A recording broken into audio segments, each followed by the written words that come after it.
So hello everyone, I'm Myrmonden with my review of Megalo Box episode 5 and 6, right? I did a review last week, and luckily enough, it felt perfect to do these two in the same episode here, because they're obviously the most connected episode they ever had in this anime, right? They're literally following here, much more connected. And to get the bad stuff out right away then, that definitely feels stop, because episode 6 here is really good. Episode 6 was a very, very good episode. It's a very good battle. It has a great conclusion, it has a good sans narrative and so on. So it was a very good written episode. But episode 5 was kind of meh, in my opinion. And yeah, right. So I think it really feels that they are a double episode, right? Where the first episode is kind of like, it kind of drags on for a bit, the pacing isn't that good. It gives you the backstory, but it probably could give you the backstory in half the amount of time, probably. It did have some time, right? But it probably could have done episode 5 in 10 minutes. Probably. So that's a bad thing. But as a whole episode, it was a double episode. Right? That story is a good storyline though. And one thing, of course, I really like with it is the trooper. I like the mirror boss, fight yourself, the mirror match thing. I think it's always a good troop to use. Not always a good troop, but generally it's a good. I think it's a good nice thing. So we have the main character and he has to fight someone that is very similar to himself, right? In either, well, usually in both power, personality, and so on, right? So they have similar traits in a lot of different traits. So, and we can see it here, like we have a guy, they have a very similar fighting style. They're both kind of lightweight, kind of quick, right, and so on. Whereas the next guy also to fight is a heavyweight guy, very different. But they are very similar in that stance. They have similar footwork. Of course, they have the same coats, but I mean, generally they have kind of the same body shape and everything, right? Generally roughly the same power, like power outburst or whatever, and vitality, so it's quite similar.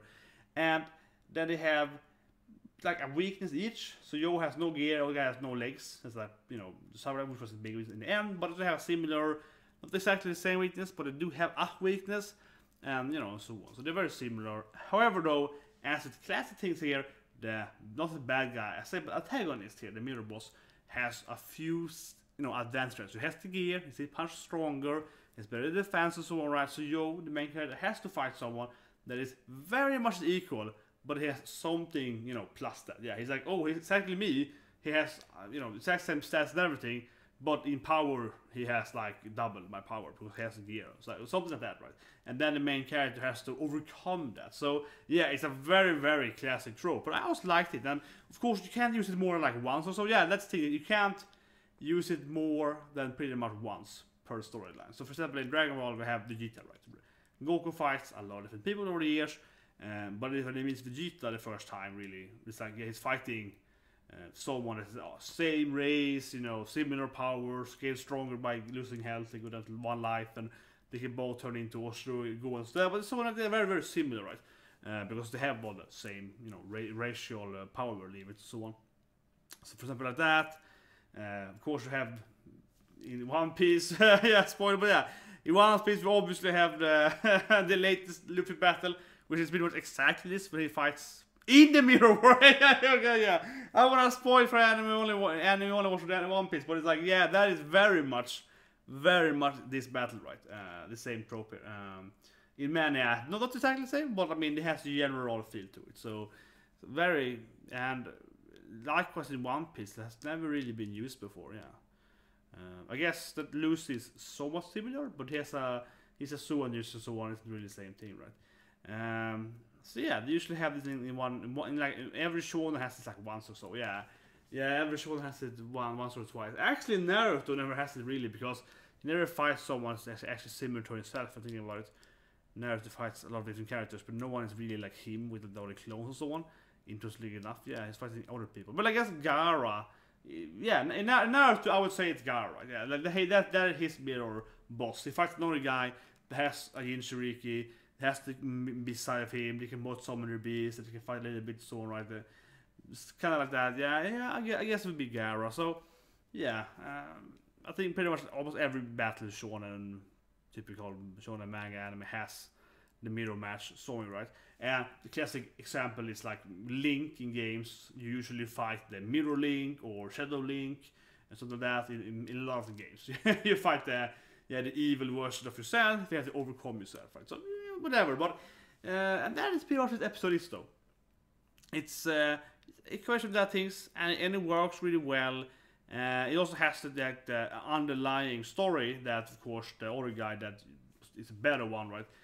Has this like, oh yeah, you betrayed me, and he has like, why did he turn to the dark side? And yeah, it has to go for him, which I think worked really well, and it was actually very well written because you do feel that he's kind of right, he's wrong, so you do agree with him, success. On the same time, you feel that, well, you're always a good guy, so maybe it shouldn't be too bad. And then it ends with him kind of like, yeah, here's a torch, you carry on a dream. So a lot of that good stuff, right? So it felt really good. And also it ended on a pretty much like need for note there, where he talks to Number, and they're like, your needs. It's like, it's like good. I like how it's like a pragmatic, very gray zoned, which I really appreciated. Yeah, very gray zoned. There's no one like this guy was pure evil. He wasn't just like the bad evil version of the main character. At the same time, he had rights. With a lot of stuff, he was right. So it's good. It was a good middle ground here, where he's kind of like he's both right and wrong at the same time, right?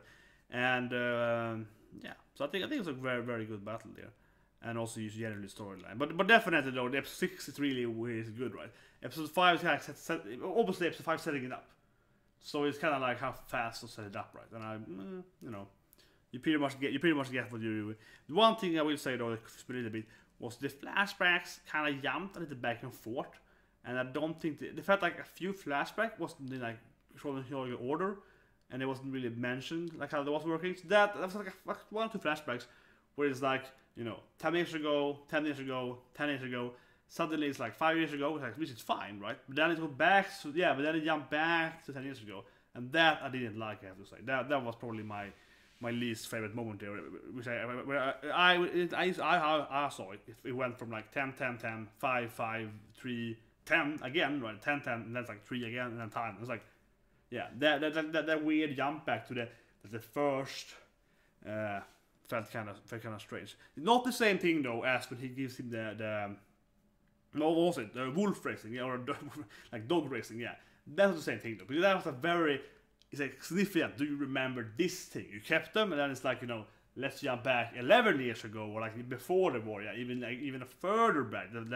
That took from like that was like 11 or 12 or something. Yeah, that jumped way even back, but that's different because then you have a very specific moment where they both discuss this flashback. They're like, do you remember this flashback, this backstory, right? And then they jump even further back, very explicitly talking about this thing.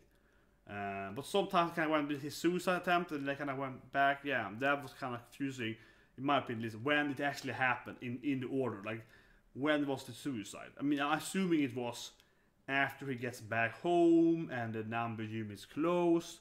But I think it's before he meets the old man, the veteran guy with the mecha arm, probably.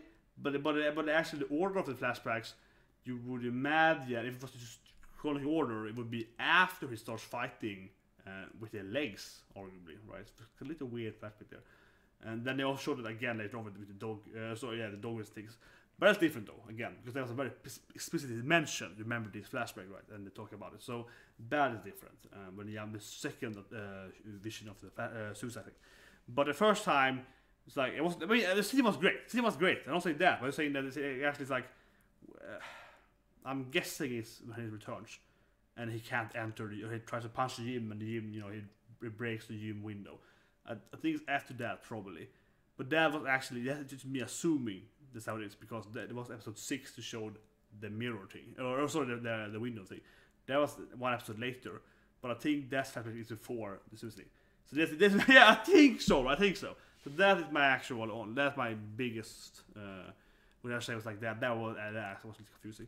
But otherwise the episode was fantastic in the episode 1. I was saying like that was a little weird to me.